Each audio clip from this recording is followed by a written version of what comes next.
क्या गरीब होना गुनाह है? उत्तर प्रदेश में अगर आप गरीब हैं तो आपको न्याय नहीं मिलेगा। दोस्तों, वो जो लगातार न्यायपालिका पर भरोसा कर रहा है, वो ये लगातार कह रहा है मैं गरीब हूँ और मुझे न्यायपालिका पर और भारत के न्याय प्रशासन पर पूरा भरोसा है। एक तरफ वो है और एक तरफ वो है जो लगातार न्याय को आड़े ले रहा है। लगातार ये कह रहा है, कभी कह रहा राजस्व विभाग रंजिश की वजह से ऐसा कर दिया, कभी प्रशासन पर आरोप लगाया जा रहा है कि वो जो अवैध हथियार थे वो ज़बरदस्ती बरामद कर लिए गए। कभी इस पर आरोप, कभी उस पर आरोप। और एक तरफ उत्तर प्रदेश में लगातार बुलडोजर कार्रवाई आम बात हो गई थी। अगर बुलडोजर चलना था तो मैं आपको बताऊं, उत्तर प्रदेश में एक प्रथा चला कि बाबा बुलडोजर है, अपराधियों के घर बुलडोजर चल जाता है। लेकिन ये बुलडोजर अब तो नज़र आ रहा है कि सिर्फ किसी विशेष समुदाय के लिए था, क्योंकि विशेष समुदाय के लोग अगर अपराधी श्रेणी में आते थे तो वहाँ बुलडोजर चल जाता था। लेकिन और जगह मैं बात करूँ, नोटिस चस्पा कर दी जाती है बाकायदा। प्रधान, ग्राम का प्रधान, जो कि ग्राम समाज की ज़मीन पर सबसे ज़्यादा अधिकार अगर किसी का होता है तो वो ग्राम प्रधान का होता है। वो चिल्ला चिल्ला के ये कह रहा है कि ये जो पूरा घर है वो अवैध कब्जे में है, ये ग्राम समाज की ज़मीन है। इसके बाद भी नोटिस चस्पा होने के बाद भी अभी तारीख पर तारीख चल रही है। वैसे उत्तर प्रदेश में बुलडोजर चलना एक आम बात हो गया था। इसके बाद तो लगा था कि हाँ, अपराधियों में भय का माहौल हो जाएगा और अब अपराधी पुनर्जन्म नहीं लेंगे। लेकिन दोस्तों, ये जो प्रथा थी ये केवल गरीब और किसी विशेष समुदाय के लिए थी। मैं आपको बताऊं, जहाँ विशेष समुदाय के अगर कोई अपराध करता होगा तो उसके घर बुलडोजर ज़रूर चल जाता होगा। और तो और अगर नोटिस चस्पा हो गया है तो क्या उसके बाद भी उत्तर प्रदेश में कोई घर जो है वो कोर्ट की दलीलों में 2 से 3 महीने तक नहीं गिरते हैं? ऐसा कोई उदाहरण अगर आपके नज़र में हो तो कमेंट करके मुझे ज़रूर बताइएगा। दोस्तों, मैं आपको बताऊं, अनुराग यादव हत्याकांड को बीते 4 महीने हो गए। बाकायदा अवैध निर्माण की वजह से नोटिस भी चस्पा कर दी गई है। और मैं आपको बताऊं, जहां तक मैं समझ पा रहा हूं, जहां तक मैं जानता हूं कि जो ग्राम समाज की ज़मीनें होती हैं वो सिर्फ ग्राम प्रधान के अधिकार में होती है। वहां का ग्राम प्रधान ये चिल्ला चिल्ला कर कह रहा है ये अवैध बना हुआ घर है, ये ग्राम समाज की ज़मीन में बना हुआ घर है।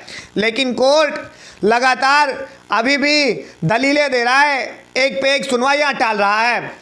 और तो और आरोपी की पत्नी लालता ने भी याचिका दायर कर दी है। लालता की पत्नी इंद्रावती देवी ने एक और याचिका दायर कर दी है। इसके बाद मैं आपको बताऊं, उन्होंने एक मोहलत मांगी कुछ साक्ष्य पेश करने के लिए। कोर्ट ने वो भी मंजूर कर लिया कि ठीक है, एक आखिरी देखते हैं। लेकिन क्या इससे पहले कहीं और ये ऐसा कुछ देखने को मिला था आपको?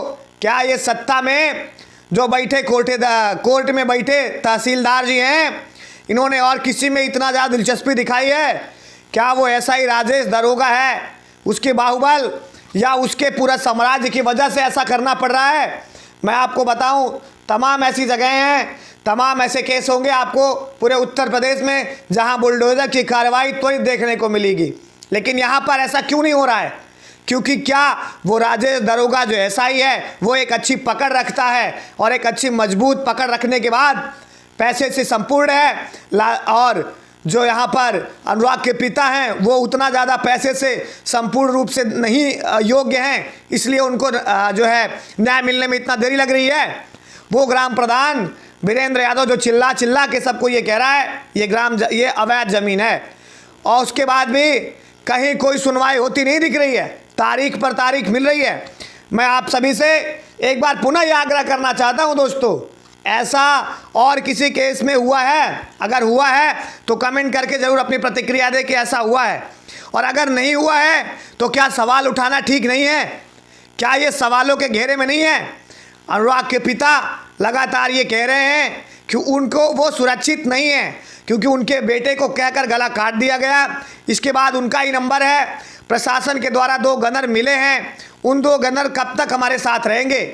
जब तक ये केस समाप्त नहीं हो जाएगा, क्या जब तक हम जिएंगे तब तक ऐसा रहेगा?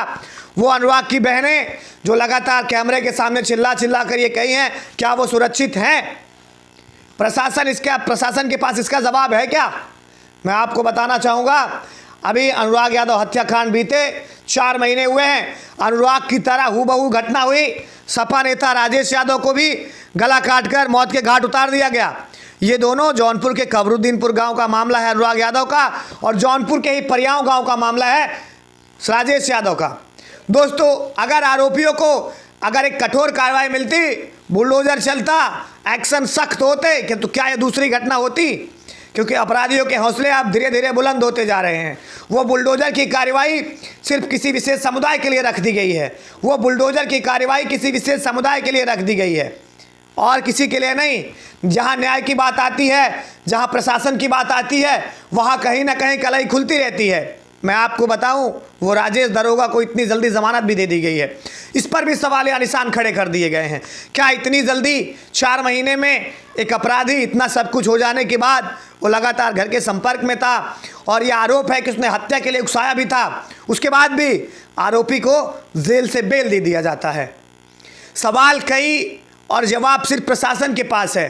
मैं आपको बताऊं, कोर्ट में लगातार दलीलें पेश की जा रही हैं, लगातार अनुराग की तरफ से प्राइवेट वकील भी हैं, सरकारी वकील भी हैं और कई सारे लोग ये साक्ष्य पेश कर रहे हैं, लेकिन कोर्ट अभी भी आमदा है इस पर कि जब तक पूरे साक्ष्य नहीं मिल जाते।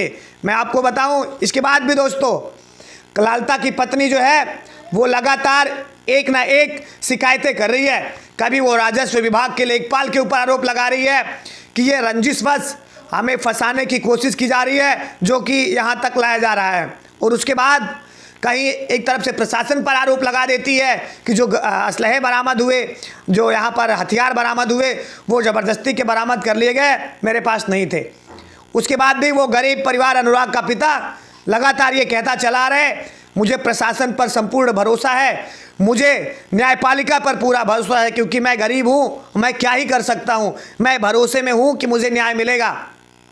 दोस्तों, क्या गरीब होना गुनाह है? क्या गरीब होना गुनाह है?